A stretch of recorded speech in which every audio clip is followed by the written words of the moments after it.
배나영의 보이스 플러스. 부플리 여러분, 일주일 동안 안녕하셨어요?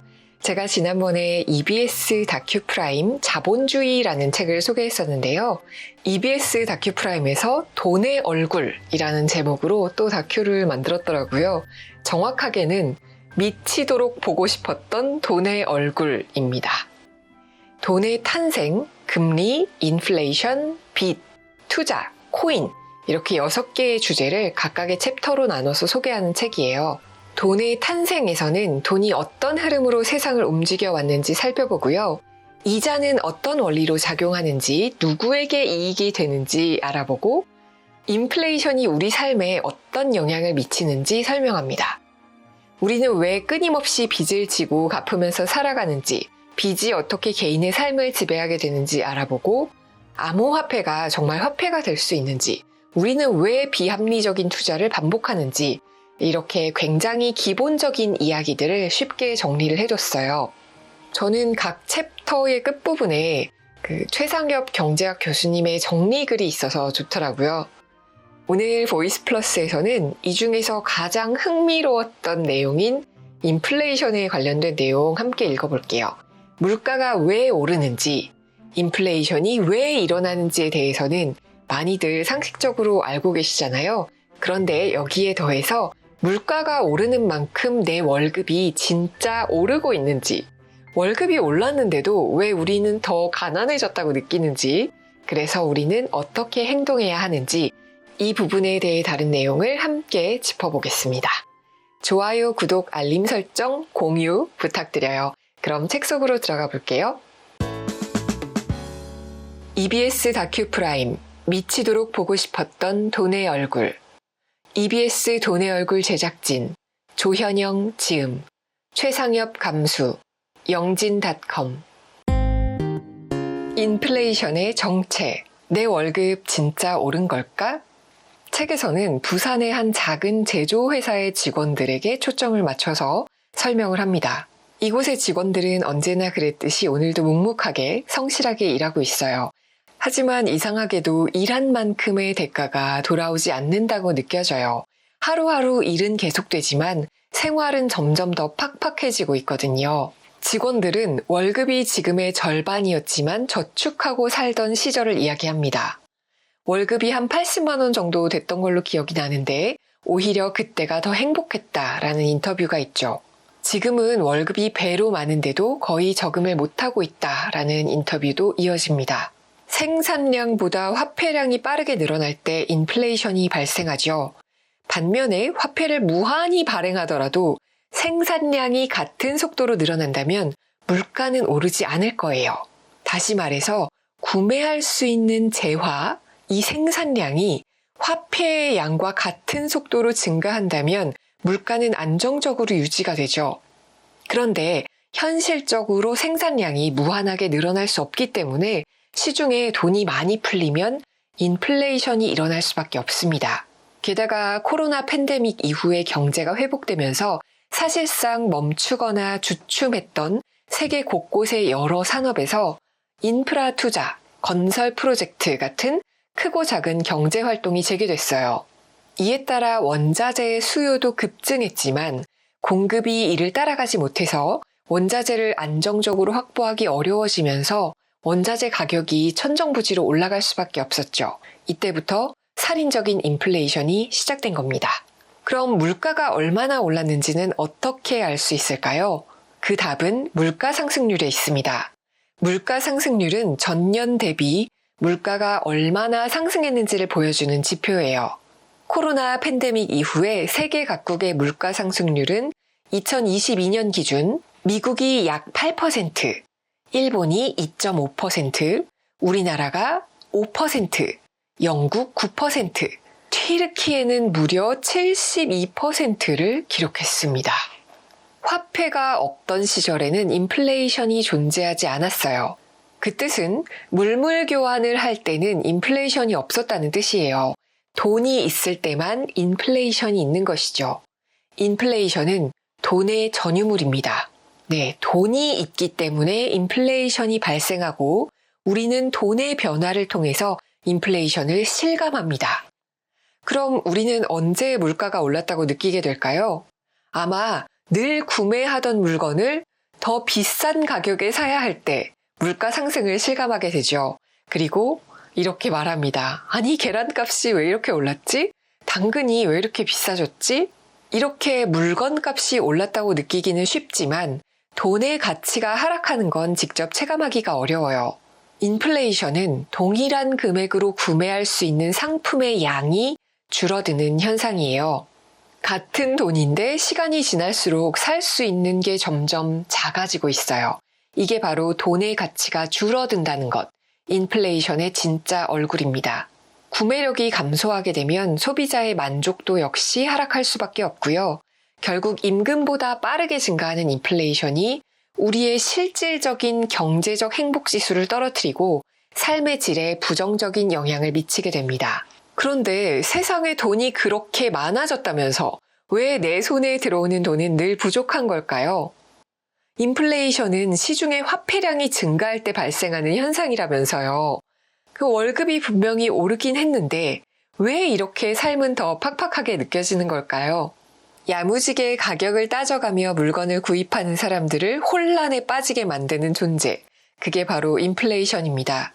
인플레이션이 심화되면 사람들은 자신이 물건을 구매할 때 정확히 얼마를 더 지불하는지 파악하기가 어려워져요. 평소에 우리는 장을 볼 때 바가지를 씌우면 금세 눈치를 채고 덤을 받을 수 있을지, 얼마나 깎을 수 있을지 상인들과 밀고 당기기를 합니다. 하지만 인플레이션이 심해지면 그런 감각이 흐려져요. 인플레이션이 우리의 현실 감각을 왜곡시키는 거예요. 어머, 이거 왜 이렇게 비싸요? 좀 깎아주세요 라고 말했을 때 아니에요. 그거 가격이 올랐어요. 예전엔 5,000원이었지만 지금은 10,000원이에요 라고 가격 자체가 올라버리게 되는 거죠. 인플레이션이 발생하면 특정한 물건이 고가인지 저가인지 판단하기가 점점 어려워집니다. 인플레이션이 심해질수록 그 파악이 더 복잡해지죠. MIT 경영대학원 금융경제학과 교수 조나단 파커는 인플레이션에 대한 인지력을 추적 능력이라고 이야기해요. 인플레이션이 심하지 않아서 가격이 안정적일 때는 추적 능력이 잘 작동을 하는데 인플레이션이 심할 땐 이 지표가 잘 작동하지 않습니다. 예를 들어서 1m에 대한 정의가 매달 바뀌고 길이의 측정 방식이나 신발 사이즈가 계속 변한다면 이 신발이 큰 것인지 작은 것인지 알기 어려워지는 것과 같은 원리예요. 즉 인플레이션 상황에서는 끊임없이 오르는 과일값, 달걀값, 생선값을 체크하면서 추적 능력의 더듬이를 발달시켜야 하는데요.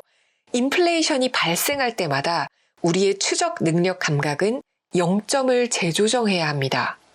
이 과정에서 해야 할 일이 늘어나고 부담해야 할 비용도 증가하죠. 끊임없는 물가 상승과 코로나 팬데믹 이후의 급격한 인플레이션 속에서도 우리가 묵묵히 버틸 수 있었던 이유는 적게나마 소득도 함께 오르고 있었기 때문일 거예요. 과연 내 월급은 진짜 오른 것일까요? 물가가 더 올랐다면 실질적으로 내 월급은 오히려 감소한 것과 다름없지 않을까요? 그래서 스탠퍼드 대학교 경영대학원 데럴 더피 교수는 이런 상황을 경계해야 한다고 경고합니다. 만약에 직장에서 월급 1만 달러를 받고 있다가 2% 더 인상되었다라고 하면 기뻐해야 할까요? 아마 아닐 거예요. 인플레이션이 2%보다 높으니까요. 그렇다면 내 월급과 인플레이션 사이의 상관관계를 어떻게 파악할 수 있을까요? 즉, 내 소득이 인플레이션에 비해서 실제로 얼마나 오른 것인지 계산할 수 있는 방법이 있을까요? 이에 대한 해답은 명목임금과 실질임금이라는 개념을 통해서 찾을 수 있습니다. 명목임금은 내가 받는 월급, 즉 액면 그대로의 금액을 의미합니다. 예를 들어서 월급이 200만 원이라면 200만 원이 명목임금인 거예요. 반면 실질임금은 명목임금의 물가 상승률이 반영된 임금을 의미합니다. 예를 들어서 A씨의 작년 월급이 200만 원이었어요. 올해는 210만 원으로 10만 원이 인상되었다고 가정해 볼게요. 단순히 보면 명목임금 10만 원이 오른 것처럼 보이죠. 그런데 실제로는 어떨까요? 물가 상승률이 2.3%라고 가정하고 실질 임금 상승률을 계산해 볼게요. A씨의 월급 상승률은 200만 원에서 10만 원이 올랐으니까 5% 올랐어요. 그런데 물가 상승률은 2.3% 올랐죠? 그럴 때 실질 임금의 상승률은 5%에서 2.3%를 뺀 2.7%가 실질 임금 상승률입니다. 즉 200만 원에 2.7%를 곱하면 약 5만 4천 원의 실질 임금이 상승한 거예요. 한 달에 10만 원이 오른 줄 알았던 A씨의 임금은 고작 5만 4천 원만 오른 것이죠. 고용노동부의 실질 임금 통계에 따르면 코로나 팬데믹 이전에 간신히 마이너스를 면하던 실질 임금 상승률이 급격히 하락했어요. 2023년에는 마이너스로 전환되었고 2024년에도 여전히 마이너스를 기록하고 있습니다. 즉, 임금은 조금씩 상승했더라도 물가 상승률이 이를 훨씬 웃돌아서 실질 임금이 오히려 떨어진 거예요. 이렇게 실질 임금이 하락했음에도 불구하고 단순히 월급이 올랐다는 사실만 보고 소득이 증가했다고 생각하게 되는 거죠. 이게 바로 왜 월급이 올랐는데도 이렇게 삶이 팍팍하지라고 되묻게 되는 이유입니다. 이럴 때 우리는 더욱 혼란스러워지죠. 물가는 올랐는데 월급도 오르긴 올랐으니까 물가 상승이 없다고 봐야 할까요? 아니면 월급과 물가 상승의 차이를 따져서 올랐는지 오르지 않았는지 판단해야 하는 걸까요? 이런 판단을 할 때 많은 사람들이 빠지기 쉬운 착각을 화폐 착각이라고 부릅니다. 하버드 대학교 케네디 스쿨의 연구교수 폴 터커는 화폐 착각에 대해서 다음과 같이 이야기해요. 화폐 착각이란 통화량이 늘어나면서 사람들 사이에서 마치 경제가 성장하고 있다는 착각이 생기는 현상입니다. 사실은 시장에 돈이 더 많이 풀려서 물가가 오른 것일 뿐인데도 사람들은 이를 긍정적인 변화로 오해하죠. 그건 단지 인플레이션일 뿐인데 말이에요. 만약 화폐 착각이 발생해서 가격이 급격하게 오르면 통화 가치의 하락과 구입한 물건 가격의 변동을 분리하기가 더더욱 어려워집니다. 이렇게 인플레이션은 진짜 소득을 인지하지 못하게 만들고 실제 물건의 가치도 헷갈리게 만들어요. 많은 사람들이 돈의 실제 가치 변화와 인플레이션의 차이를 구분하지 못합니다.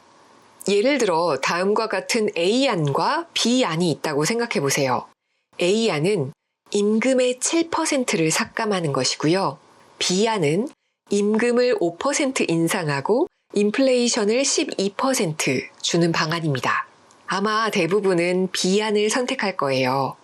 하지만 두 선택지의 실질 임금이 얼마나 차이가 나는지 앞서 알아본 계산법을 적용한다면 A안과 B안의 실질 임금 상승률은 같다는 걸 알 수가 있죠.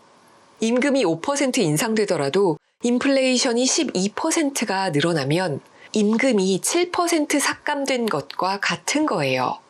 하지만 언뜻 보기에는 A안을 선택하면 더 손해보는 것 같죠? 이게 바로 화폐 착각의 대표적인 사례입니다. 그렇다면 우리의 삶을 팍팍하게 만들고 행복지수마저 떨어뜨리는 인플레이션은 과연 누가 일으키는 걸까요? 인플레이션은 자연스럽게 시장에서 발생할 수도 있고 국가의 정책에 따라 의도적으로 발생하기도 해요. 대표적으로는 코로나 팬데믹 시기에 이뤄진 대규모의 화폐 발행을 들 수가 있죠. 화폐를 발행하면 국가는 국민의 저항 없이 자금을 마련할 수 있고 국민은 세금을 더 내지 않고도 다양한 혜택을 받을 수가 있어요. 근데 이게 과연 서로에게 긍정적인 결과만 가져올까요? 화폐를 추가 발행함으로써 어떤 대가를 치러야 하지 않을까요? 화폐가 과도하게 발행되면 시중에 돈이 과잉 공급되면서 다시 화폐 가치가 하락하고 인플레이션이 발생하죠. 소득은 그대로인 상황에서 화폐 가치가 하락하면 가계의 구매력이 줄어들어서 소비가 위축되고 기업은 원자재 가격 상승으로 수익성에 타격을 입게 됩니다. 최상엽 교수는 월급은 올랐는데 왜 더 가난해졌는가? 라는 칼럼에서 실질 임금과 화폐 착각이라는 두 경제학 개념을 다시 한번 짚어줍니다. 우리는 월급이 작년보다 10만 원 늘었네 라고 기뻐하지만 실은 그 10만 원으로 살 수 있는 것이 줄어들었다면 그 상승은 착시이자 허상에 불과하다는 지적입니다. 경제학적으로 실질 임금은 국민의 삶을 보여주는 바로미터이지만 실생활에서는 잘 체감되지 않죠. 특히 인플레이션이 가속화되는 국면에서는 가격의 기준점 자체가 흐려져서 우리가 물건의 적정 가격을 판단하기가 어려워집니다. 이렇게 지나친 인플레이션은 단순한 경제 현상을 넘어서 심리적, 사회적 혼란을 낳죠. 가격의 기준이 무너지고 소득의 체감이 왜곡되며 불신이 쌓이기 시작합니다. 특히 고정소득자나 저소득층에게 인플레이션은 조용하지만 집요한 압박입니다. 그래서 최상엽 교수는 우리에게 지금 필요한 것은 얼마를 받느냐가 아니라 그 돈으로 무엇을 할 수 있느냐를 물을 수 있는 경제적인 자각이라고 지적합니다. 그 돈으로 무엇을 할 수 있지? 라는 이 질문이야말로 인플레이션 시대를 건너는 가장 중요한 나침반이 될 것이라고 이야기합니다. 다큐 프라임 돈의 얼굴이라는 책에서 흥미로웠던 것 중에 하나는 우리가 돈에 대해 흔히 하는 말들 있죠. 돈은 돌고 돈다, 돈을 굴린다 이런 말들이 실제로 기본 경제 개념을 잘 담고 있다는 것이었어요. 돈은 돌고 돈다라고 말할 때 우리는 유동성을 생각하고요. 돈을 굴린다라고 말할 때 복리의 개념을 생각하게 됩니다. 돈이 돈을 번다라고 말할 때 투자의 개념이 들어가고요. 시간은 돈이다라고 말할 때 금리를 떠올리게 되죠. 어려워 보이는 경제 개념들이 이렇게 우리의 일상과 아주 밀접하게 닿아 있어요. 명목임금이나 실질임금 이런 용어는 낯설지 모르겠지만 돈은 많아졌는데 살기는 더 팍팍하다라는 건 느끼게 되죠. 이렇게 경제활동을 하는 우리에게는 나도 모르게 일상에서 체득된 경제 개념들이 있어요.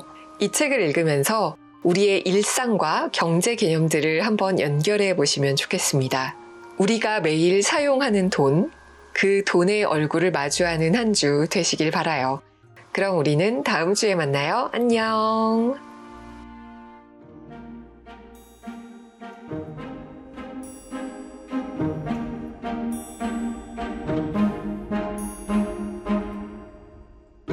배나영의 보이스 플러스